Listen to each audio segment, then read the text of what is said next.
Hello everyone, welcome to a new MINEDW tutorial. Today we will have a look at drains and how to incorporate them into MINEDW.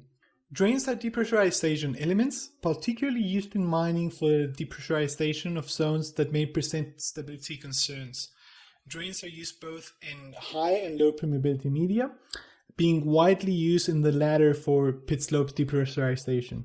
These type of drains can have lengths ranging between 50 and 450 meters normally, with angles that can vary from the horizontal to completely vertical depending on the specific setting and intended use. Another important factor is the distance between the different drains to achieve maximum efficiency. The distance will largely depend on the hydraulic conductivity of the medium, as the aim should be to connect all the depressurization volumes each set of drain has to achieve the greatest combined depressurization. In this sense, numerical modeling of these components before drilling becomes crucial in order to estimate their efficacy.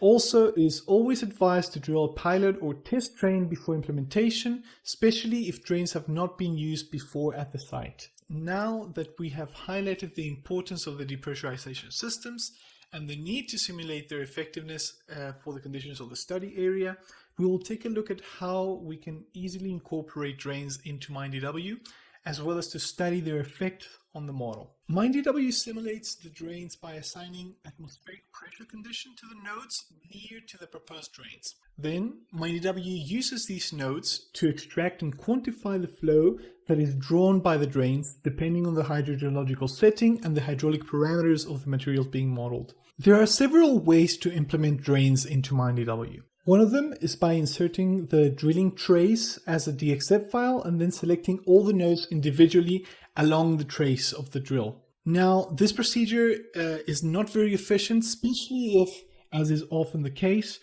we want to simulate a complete and complex depressurization plan made up of many different sets of drains. Another way, which is what we'll use in this tutorial, is to insert drains by generating an ASCII file with a BLN extension. This file has to contain the following information.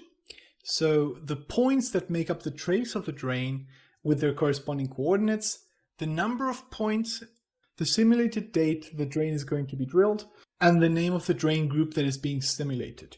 Then, from the boundary conditions menu, in the constant head sub-menu, we can select the option Create and load the BLN file.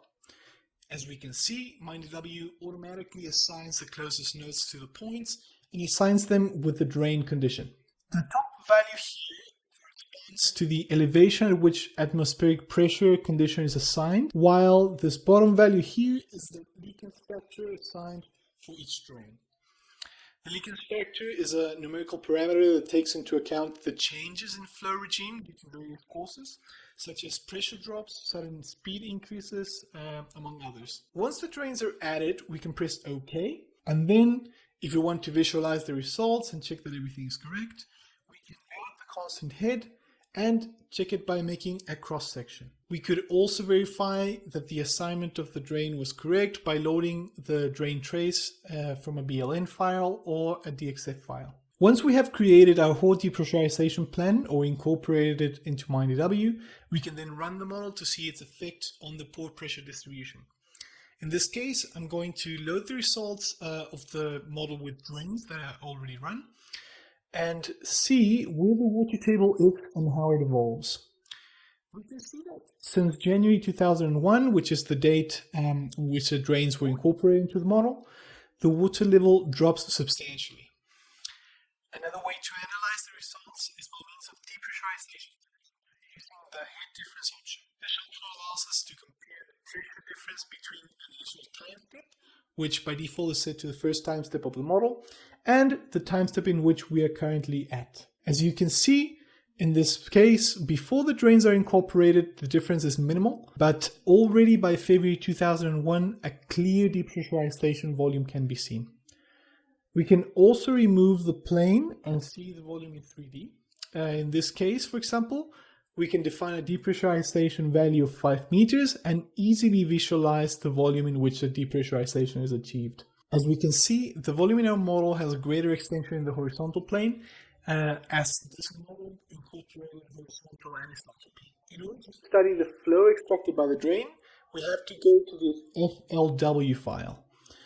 If we then go to the corresponding group, we can see the extraction flows in cubic meters per day for all of the time steps. As we saw in this tutorial, incorporating drains into MINEDW and reviewing their impact on pore pressures and flow rates can be easily accomplished. The analysis of this type of results is very important to study the effectiveness of the proposed infrastructures and to perform water management planning regarding the water volumes extracted or expected to be extracted by the drains in question. This concludes today's tutorial.